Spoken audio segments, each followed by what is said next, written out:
When I sit down with clients and we start this process, it's those exact things. How do I start? How do I declutter? Where do I put all my stuff? Where am I gonna go? Do you really think my house is worth that much? Oh, it can't be. The truth is, most people over 50 are sitting on a ton of equity and they don't know what to do next. In this video, I'm going to show you a few key things that will help you move through. Your home might be worth a lot more than you think it is.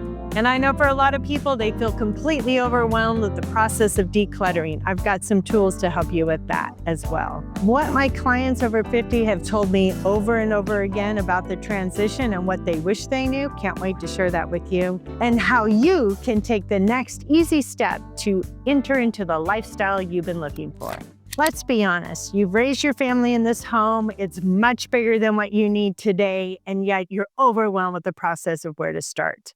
Here's what I want to suggest to you. Number one, it's really important that you look at how you live in your home today. Are you mostly just in the living room, kitchen, and your bedroom?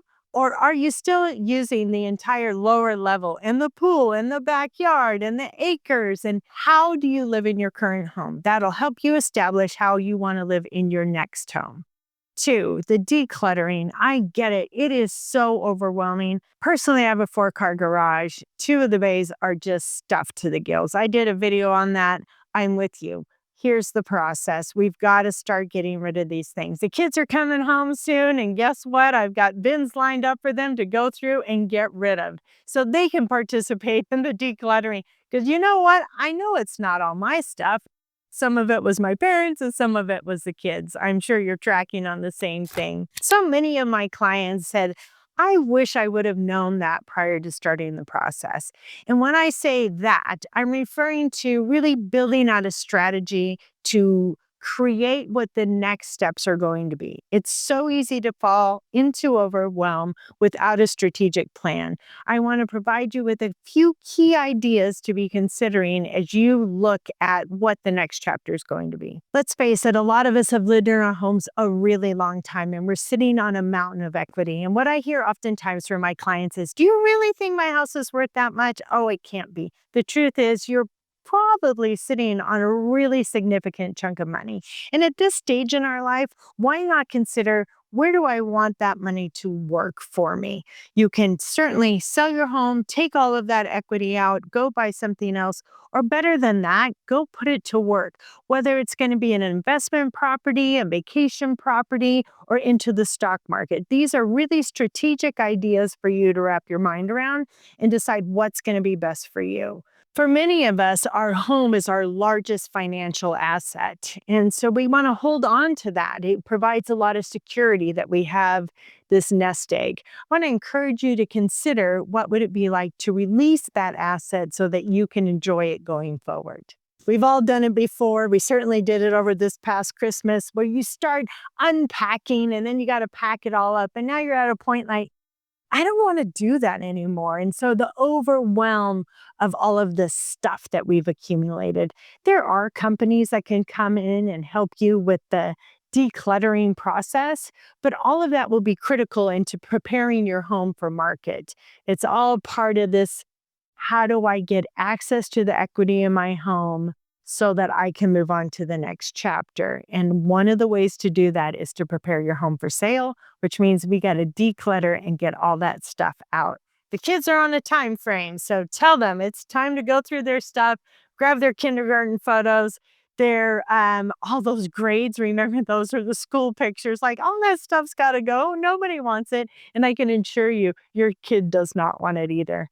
So let's start there as well. This past year, I have helped, 24 people go through this exact same exercise. And over the course of my career, literally hundreds of people to go through this. 26 years in the business, I've seen it all, right? So a lot of people have shared with me they thought the process was going to be much more scary than it really is. And again, this is where when you create a system, it will help alleviate the fear of what it's going to take for you to prepare your home for sale. The other thing that my clients say, I didn't realize how much stuff I had and really how much simpler we could afford to live. So it's part of this process of, I wish I would have known. I have too much stuff. I don't need everything I have. I don't need such a big home. What do I really want? I would say the most recent feedback that I've gotten from clients, two in particular that come to mind, Neil and Joyce in particular, is, Marie, we should not have done the update in the kitchen a few years ago, or we should not have put in all new carpet because now the new owner is going to come in and tear everything out. It is so important to reach out to me or to your real estate professional before you make any improvements on your home, because I don't want you to have the regret that I did all of these things thinking it was going to build value in my home. And now when I step into the picture, I'm telling you, maybe not. So it is important to do improvements in your property, and I want you to spend your money wisely. Even that much more important that you reach out to me early in this process, because there are lots of easy improvements you can make. Flooring, light fixtures, door handles, easy things like that that will help build value when we go to sell and give you more equity to pull from your home. Here's the reward of going through this whole thing. And I'm going to use Neil and Joyce as a great example. They lived in nearly 5,000 square feet on a half an acre lot with a pool, gorgeous landscaping, 4-car garage, a really spectacular home. And it was about a 2-year process to get them into their next home. And they ended up in a condo. So much smaller, all one level, 2-car garage, and the process of getting rid of everything.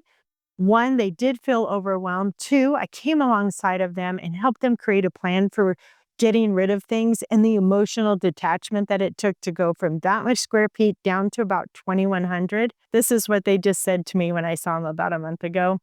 Best decision we ever made. We love it here because now they have a sense of community and they don't have the burden or the weight of this stuff.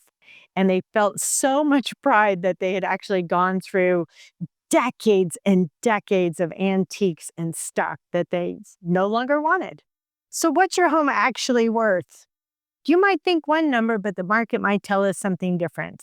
The number one thing is really look at what's selling in your neighborhood. That'll give you a pretty good idea. And honestly, you can go online today and get all kinds of different evaluations, but ultimately, a professional realtor who's going to tell you exactly what's happening in the market. Number 2, it's really getting your home at the best presentation possible for today's market. It is competitive out there. I know you hear all the chatter that there's low inventory and so forth, but it's really kept buyers on the sidelines. So like I always say, you really need to shine like a diamond and prepare your home for market. Once we've gone through those sort of things, then we can do an estimate of the equity that you have in your home. And then you'll be able to take that lump sum of cash to move to the next property and help you decide what the budget's going to look like moving forward. For many of you, you're sitting on a home free and clear. You've got a large chunk of money, and it's really deciding, how do I want to use it? Is the highest and best use of this cash now to go and buy and pay cash for your next home? Or does it make more sense to borrow at a low rate and then put that money to work somewhere else? In Yakima, Washington, our annual appreciation rate is typically between 3 and 5%. So we are a conservative market, we're consistent, but these are all the things that you want to consider before you take this big chunk of money and put it to the next home. When I sit down with clients and we start this process, it's those exact things. How do I start? How do I declutter? Where do I put all my stuff? Where am I going to go? How can I feel good about my next purchase? How do I know it's going to fit my lifestyle that I want to have going forward?